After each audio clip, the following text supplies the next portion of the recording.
So hey guys, welcome back to other video of Solid Star and I hope कि तुम लोग बहुत ही ज्यादा अच्छे और मजे में होगे। वीडियो में आगे बढ़ने से पहले कहना चाहूंगी कि अगर इससे पहले का एपिसोड अभी तक चेकआउट नहीं किया है तो पहले जाओ और जाके उसे देख लो, वरना यहाँ तुम्हें कुछ समझ नहीं आने वाला। और अगर तुमने देख लिया है तो बिना किसी देर के आज के इस वीडियो को शुरू करते हैं। सो होमीज, हमारे इस पार्ट की स्टार्टिंग भी वहीं से होती है जहाँ पे लास्ट पार्ट एंड हुआ था और हमने देखा था कि लू फेंग को नाइन नीडर क्लैन का गार्डियन बन जाता है, साथ ही उसे अपने थर्ड क्लोन को बनाने के लिए नाइन नीडर पूल से वो ब्लड ड्रॉप भी मिल जाता है। इसी के साथ वो अपने थर्ड क्लोन को बनाने के प्रोसेस को भी शुरू कर देता है, जिसमें कि 600 साल से ज्यादा का वक्त लगने वाला था। और अब आगे होमीज, हमारे इस पार्ट की स्टार्टिंग भी वही से होती है जहाँ पे लास्ट पार्ट एंड हुआ था। और इसी के साथ हमें यहाँ पे ट्रेजर लैंड का सीन दिखाया जाता है और कहानी 500 साल आगे जाती है, जहाँ पे हमें काफी सारे क्रिएचर्स को दिखाया जाता है, जिनमें से एक बंदा जो है अपने दोस्त से कहता है कि तुम बीते 500 साल से भी ज्यादा वक्त के लिए यहाँ पे हंट कर रहे हो और तुम्हें अब तक भी कुछ नहीं मिला। ये सुन के वो दूसरा बंदा कहने लगता है कि मुझे पता है कि मेरे लिए कोई ना कोई पावरफुल ट्रेजर जरूर इमर्ज होगा, मुझे बस थोड़ा सा सब्र रखना है। कि तभी यहाँ पे इन सभी को आसमान में हलचल होते हुए नजर आती है और जैसे ये सभी लोग उसे देखते हैं तो पता लगा लेते हैं कि और कोई नहीं बल्कि ब्लेड रिवर किंग है। और तभी हम लू फेंग को देखते हैं जो कि कहने लगता है कि मुझे जल्दी करना होगा। इस दौरान लोग कहने लगते हैं कि जब से ये नाइन नीडर स्पेस से वापस आया है सेंचुरीज बीत चुकी है, तब जाके ये कहीं नजर आया है। गॉड की यहाँ पे कहने लगता है कि वैसे एक बात हमने नोटिस की, ये अभी अभी वापस आया है और ये इस ट्रेजर लैंड के सबसे पीक एरिया की तरफ बढ़ रहा है। मानना पड़ेगा इसमें काफी ज्यादा दम है। यहाँ पे हम मिरर किंग को देखते हैं जहाँ पे वो कोई भी कमेंट करने से डरता है, क्योंकि उसे याद आ जाता है कि किंग टू यान ने उसकी क्या हालत की थी। इस दौरान लू फेंग ये चाहता था कि वो जल्द से जल्द डोमेन लॉर्ड के लेवल पे रहकर यहाँ पर कोई ना कोई ट्रेजर्स को हासिल कर ले, क्योंकि बीते 500 सालों से भी ज्यादा वक्त के लिए उसने अपने स्पेस लॉ को काफी अच्छे से अंडरस्टैंड किया है और अब वो बहुत ही जल्द ब्रेक थ्रू भी करने वाला है। साथ ही उसका थर्ड क्लोन भी बहुत ही जल्द अपीयर होगा, तो उससे पहले वो अपनी ताकत को यहाँ आजमाना चाहता है। यहाँ पे हम देखते हैं कि लू फेंग आगे बढ़ते हुए एक एक करके सारे पीक्स को चेक करना शुरू कर देता है, लेकिन फिलहाल उसे किसी भी पीक पर कोई भी ट्रेजर नहीं मिलता। ये देखकर तो बाकी सबको काफी ज्यादा मजा आ रहा था, स्पेशली मिरर किंग को, क्योंकि वो चाहता ही था कि लू फेंग को कोई भी ट्रेजर ना मिले। वो कहने लगता है कि ये ना खुद को कुछ ज्यादा ही समझ रहा है। यहाँ पे लोगों को एक एक माउंटेन को डिस्कवर करने में सालों लग जाते हैं और ये आखिर खुद को समझता क्या है। इसने तो पल भर में ही इतने सारे माउंटेन्स को डिस्कवर किया, लेकिन एट द एंड इसके हाथों में कुछ नहीं लगा। वहीं दूसरी तरफ हम बाबाता को देखते हैं जहाँ पर उसका सिर भी घूम जाता है कि यार हम तब से न जाने कितने माउंटेन पीक्स को चेक कर चुके हैं, लेकिन कहीं पे भी हमें कुछ भी नहीं मिला। ट्रेजर तो छोड़ो, यहाँ पर तो हमें उसका कोई क्लू तक नहीं मिला। आखिर इस ट्रेजर को ढूंढना इतना ज्यादा मुश्किल क्यों है? अब तो बस एक ही माउंटेन पीक बची है। यहाँ पे हम देखते हैं कि अब ये दोनों उस माउंटेन पीक की तरफ बढ़ने लगते हैं और बाबाता काफी ज्यादा निराश थी, तो लू फेंग उससे कहने लगता है कि चिंता मत करो, हम तो बस यहाँ पे अपनी किस्मत आजमाने आए थे। इसी के साथ जैसे ही लू फेंग और बाबाता उस माउंटेन पीक पे लैंड करते हैं तो यहाँ पर एक डिवाइन ऑरा रिलीज होने लगती है जो कि आसमानों तक जाने लगती है। ये देखते साथ ही सभी का रुख अब उसी माउंटेन की तरफ जाता है। सब हैरानी के साथ कहते हैं कि वहाँ पर तो ब्लेड रिवर किंग गया है, क्या इसका मतलब ये है कि उसने उस डिवाइन ट्रेजर को ट्रिगर किया है? यहाँ पे हम देखते हैं कि मिरर किंग जब ये सोचता है तो वो गुस्से से आग बबूला हो जाता है और कहने लगता है कि ऐसा नहीं हो सकता। एक 2 टके का छोटा कल्टीवेटर आखिर ऐसे डिवाइन ट्रेजर को कैसे ट्रिगर कर सकता है? यहाँ पे हम देखते हैं कि इससे पहले कि लू फेंग और बाबाता कुछ कह पाते कि तभी यहाँ पर इनके सामने एक दूसरा कल्टीवेटर छाती चौड़ी करके कहता है कि अरे तुम आए हो, ठीक बात है, लेकिन अफसोस की बात है कि तुमसे पहले मैं इस जगह पर आया था, मैंने यहाँ पर मौजूद इस पेड़ को टच किया था, जिसका मतलब कि मैंने इसे ट्रिगर किया है। पर तभी एक फीमेल कल्टीवेटर उसे एक किक मारते हुए साइड में लिटा देती है और कहती है कि असल में इसने नहीं बल्कि मैं यहाँ सबसे पहले आई थी और यहाँ पे ये जो स्टोन देख रहे हो ना, इसे मैंने ही टच किया था, तो मतलब कि मैंने ट्रिगर किया है। ये दोनों यहाँ आपस में लड़ना शुरू कर देते हैं कि तभी ऊपर से डिवाइन रोशनी गिरने लगती है, जिसकी लहरों की चपेट में आते साथ ही ये दोनों दूर छिटक जाते हैं। और तभी हम लू फेंग को देखते हैं जहाँ पर उसे ये जो डिवाइन एनर्जी थी ये कोई भी नुकसान नहीं पहुंचा रही थी, जिसके चलते वो कहने लगता है कि लगता है कि ये ट्रेजर असल में मुझसे बिलोंग करता है। यहाँ पे मिरर किंग को बहुत गुस्सा आता है। वो कहने लगता है कि इनके जैसा कमजोर रेस का बंदा आखिर इतने डिवाइन ट्रेजर को कैसे ट्रिगर कर सकता है, ये तो इसके लायक ही नहीं। इसी के साथ यहाँ पर हम एक डिवाइन रिंग को देखते हैं जो कि दिखने में काफी पावरफुल लग रहा था और जैसे ही लू फेंग इसे अपने हाथों में थामता है और इसे स्कैन करने की कोशिश करता है तो यहाँ पे बाबाता बताने लगती है कि लू फेंग ये तो बिल्कुल वही फ्लाइंग पैलेस ट्रेजर है जैसा कि उस वुल्फ किंग के पास है ना? जिस पे लू फेंग कहता है कि हाँ तुमने सही कहा, ये बिल्कुल वैसा ही। यहाँ पे लू फेंग के सामने बाबाता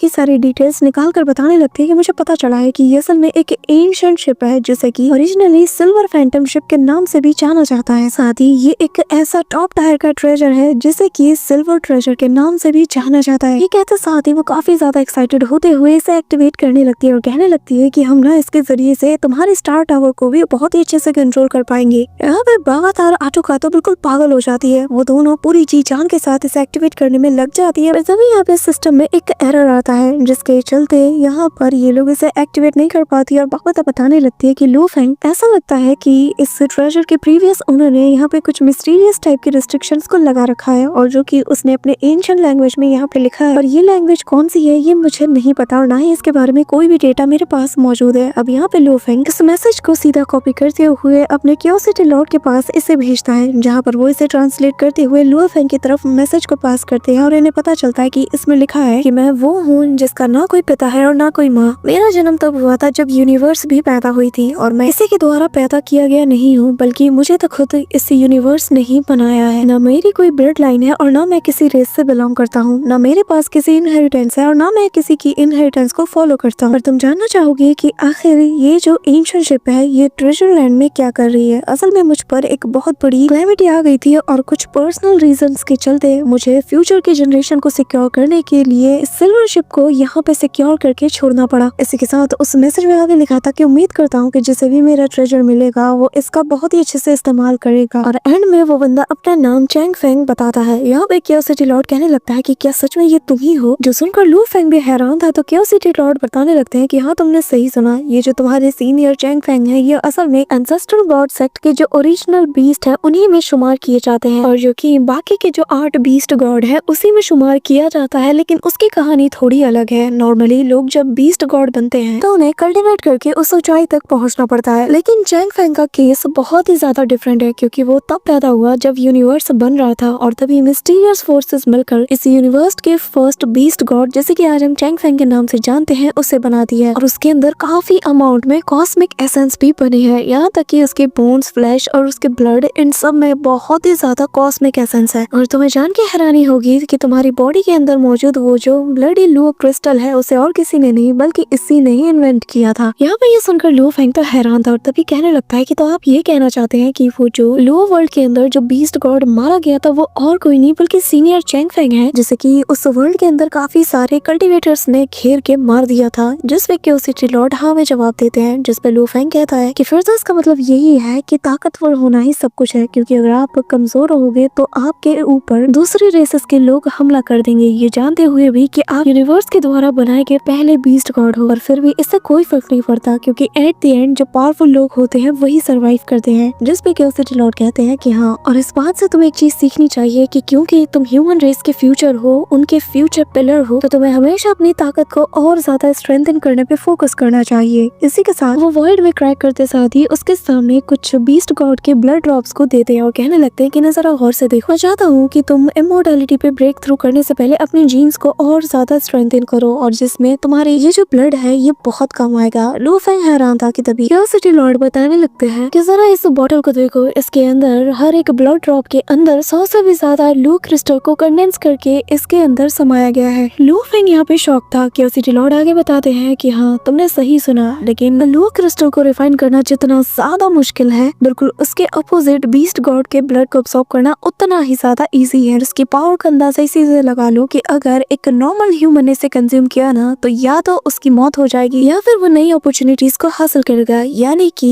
अगर वो अपॉर्चुनिटीज को हासिल करता है तो उसकी स्ट्रेंथ और उसकी स्पीड हर बीतते सेकंड के साथ काफी ज्यादा बढ़ती जाएगी और ये लगातार बढ़ती रहेगी और तब तक नहीं रुकेगी जब तक कि ह्यूमन स्ट्रेंथ के ये 100% पीक लेवल तक ना पहुंच जाए। पर ये तो हुई बात ऑर्डिनरी ह्यूमंस की, लेकिन तुम खास हो लू फेंग, तुम्हारी स्ट्रेंथ भी काफी ज्यादा अलग है। तो अगर तुम इसे अब्सॉर्ब करते हो तो तुम ह्यूमन स्ट्रेंथ के पीक लेवल को भी क्रॉस कर सकते हो और नई ऊंचाइयों को हासिल कर सकते हो, वो ऊंचाई जहाँ तक आज तक कोई नहीं पहुंच पाया। यहाँ पे ये सुनकर लू फेंग काफी ज्यादा एक्साइटेड था और तभी वो अपने मास्टर को जैसे शुक्रिया अदा करता है उसे रियलाइज होता है कि यार थर्ड क्रोन के बाहर आने का वक्त हो गया है, जिसके चलते वो इमीडिएटली क्यूरियोसिटी लॉर्ड को इनके बारे में बता देता है और शुक्रिया अदा करते हुए यहाँ से डिसअपीयर हो जाता है। और अगले ही पल लू फेंग अपने बॉडी यूनिवर्स के अंदर मौजूद था, जहाँ पर हम देखते हैं कि वो जो जायंट सा गोल्डन कलर क्रैक था उसमें क्रैक बनने लगते हैं। लू फेंग समेत सभी को इसी बात का इंतजार रहा था और तभी यहाँ पे हम देखते हैं कि जैसे जैसे क्रैक बढ़ता जाता है एक पावरफुल प्रेशर इन सभी को फील होता है और अगले ही पल ये जो शेल था ये पूरी तरीके से क्रैक कर जाता है, जहाँ पर हम एक ब्लड के बहुत बड़े से सेल जैसी चीज को देख पाते हैं जो कि आपस में लगातार मर्ज होते हुए एक फिगर को बनाना शुरू कर देती है। और लो फेंग फील करते साथ ही बताने लगता है कि ये बहुत ज्यादा विशालकाय होने वाला है। और यहाँ पे हम देखते हैं कि धीरे धीरे करके लो फेंग के इस थर्ड क्लोन की बॉडी बनना शुरू हो जाती है, जहाँ पर उसका अपना खून, अपना बोन और उसकी हर चीज अपनी होती है। यहाँ पे हम देखते हैं कि सबसे पहले उसका पैर बनता है जो कि काफी ज्यादा ह्यूज होता है। अगले ही पल हमारे सामने लो फेंग की जो थर्ड क्लोन बॉडी है ये बनके तैयार हो जाती है, जो कि काफी ज्यादा विशालकाय थी। और इससे देखते साथ ही पापा तक कहने लगती है कि क्यों ना हम इसका नाम नाइन नीदर क्लोन बॉडी रखते हैं, और वैसे भी ये वहीं से तो बना है। इसी के साथ हम देखते हैं कि इस क्लोन बॉडी को देखकर लो फेंग काफी ज्यादा एक्साइटेड था। लो फेंग कहने लगता है कि अब मुझे कोई नहीं रोक सकता। और तभी लो फेंग को यहाँ पर अपने नाइन नीदर क्लोन बॉडी के अंदर से बहुत ही डिवाइन ऑरा फील हो रही थी और वो समझ आता है कि इसके पास कोई इनहेरिटेंस मौजूद है। और इसी बात का पता लगाने के लिए वो इसकी मेमोरीज को पूरी तरीके से ऊपर से नीचे तक खंगालना शुरू कर देता है। और थोड़ी देर में उसे पता चल जाता है कि इसके पास उसके नाइन नीदर क्लोन बॉडी के अंदर असल में ओशन क्रिएशन की ताकत है। साथ ही उसके पास ओशन ट्रांसफॉर्मेशन टेक्निक भी मौजूद है। लो फेंग ये देख के सरप्राइज था। जैसे ही बावाता ये बात सुनती है तो वो दिमाग लगाती है और कहती है कि ओशन ट्रांसफॉर्मेशन का मतलब तो यही हुआ ना कि वो जो एंसेस्ट्रल सी था और वो जो एम्परर सी है उसी से ये बिलोंग करता है। जिस पे लो फेंग हाँ में जवाब देता है। अब लो फेंग कहता है कि चलो इसे ट्राई करते हैं और वो अपने क्लोन को यहाँ कमांड देता है कि तुम ओशन ट्रांसफॉर्मेशन टेक्निक का यूज करो। और बस फिर क्या, यहाँ पे इसका ऑर्डर मिलना था और यहाँ पे थर्ड क्लोन पूरी तरीके से जो नाइन नीदर सी है उसमें ये कन्वर्ट हो जाता है। ये देखकर तो बहुत सरप्राइज हो जाती है और लो फेंग बताने लगता है कि इसकी डिवाइन ऑरा तो और ज्यादा बढ़ चुकी है। कि तभी बावाता बताती है कि पर इसका डायमीटर तो 1,00,000 किलोमीटर से ज्यादा है। और क्या फायदा, क्योंकि तुम इस फॉर्म में तो कोई भी कॉम्बैट एबिलिटी का यूज ही नहीं कर पाओगे। लो फेंग कहने लगता है कि वो बात तो ठीक है, लेकिन मैं इसके जरिए से आसपास के टाइम एंड स्पेस को थोड़ी देर के लिए कंट्रोल तो कर पाऊंगा, और जो कि काफी ज्यादा कमाल की बात है। पर लो फेंग फिर भी इससे सेटिस्फाइड नहीं होता, क्योंकि जो डायमीटर है ये बहुत ज्यादा कम है। उसके अनुसार इसका डायमीटर एटलीस्ट 80 किलोमीटर तक तो होना ही चाहिए। पर फिलहाल के लिए लो फेंग इसकी एबिलिटीज को यूज करने की कोशिश करता है, जहाँ पर वो उसके थोड़े से वाटर का यूज करते हुए स्पेस एंड टाइम को यूज करता है। और यहाँ पे लो फेंग देख के हैरान था कि इसकी मदद से वो बहुत इजीली स्पेस एंड टाइम को थोड़ी देर के लिए होल्ड कर पा रहा है, यानी कि वो उनके लॉज को बहुत ही अच्छे से मॉडिफाई कर पा रहा है। वहीं दूसरी तरफ लो फेंग कहने लगता है कि क्या बात है, ये ट्रांसफॉर्मेशन टेक्निक तो बहुत कमाल की है, लेकिन अब मुझे जानना है कि आखिर ये क्रिएशन टेक्निक क्या है। इसी के साथ अपने क्लोन बॉडी को लो फेंग इमीडिएटली कमांड करता है और क्रिएशन टेक्निक को यूज करने का ऑर्डर देता है। यहाँ पे हम देखते हैं कि उसके एक सिंगल ऑर्डर से अचानक से पानी में हलचल होना शुरू हो जाता है। इसी के साथ हम देखते हैं कि अचानक से पानी के अंदर से न्यू लाइफ फॉर्म होने लगती है और हमारे सामने काफी सारे फियर्स बीस्ट मौजूद थे और साथ ही बहुत बड़े बड़े प्लांट्स भी। लो फेंग जैसे इसे थोड़ा गौर से देखता है तो वो समझ आता है कि असल में जो नेदर सी है उसके अंदर से जो लाइफ फोर्स है और जो लाइफ जीन्स है उन्हीं को एक्सट्रैक्ट करके इसने उनके जरिए से यहाँ पर इंसान लाइफ फॉर्म को क्रिएट किया है, जो कि बेसिकली एक तरीके के क्लोन्स है। तभी लो फेंग के दिमाग में एक आइडिया आता है। वो कहने लगता है कि क्यों ना मैं यहाँ पर अपने इसी थर्ड क्लोन की ही सब्स्टिट्यूट क्लोन को यहाँ बनाऊं, जो कि यहाँ पर सारी इंटेलिजेंस, सारी इन्फॉर्मेशन, सारी मेमोरीज को इसके लिए सेव करके रखेगा।